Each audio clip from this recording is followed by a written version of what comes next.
Et donc, si on se connaît, si on développe un certain nombre d'actions pour développer la confiance en soi, l'autre élément qui est très important, c'est de s'ouvrir aux autres.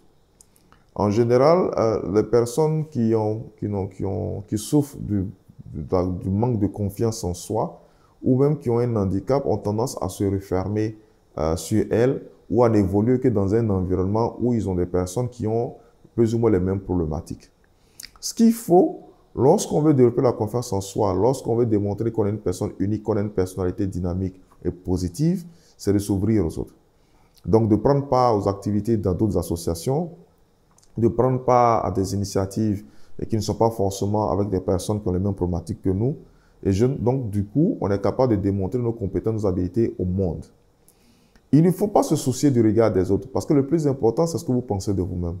Et voyez-vous, à la fin de la journée, l'élément qui devrait nous intéresser le plus, c'est qu'est-ce qu'on pense de nous-mêmes. Quelle est l'image qu'on a de nous-mêmes? Quelle est la projection qu'on a de nous-mêmes par rapport à notre environnement, par rapport au futur? Ce que les autres pensent de nous, ce n'est pas ça qui nous détermine. Ce qui nous détermine, c'est ce que nous pensons de nous-mêmes.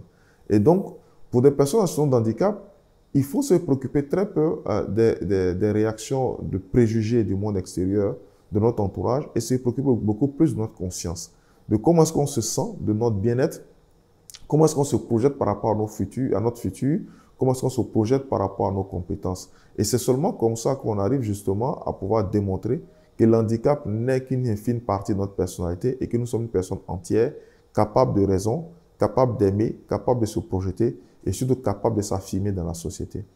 Et donc, j'espère que ces quelques mots, ces quelques conseils auront été positifs pour vous.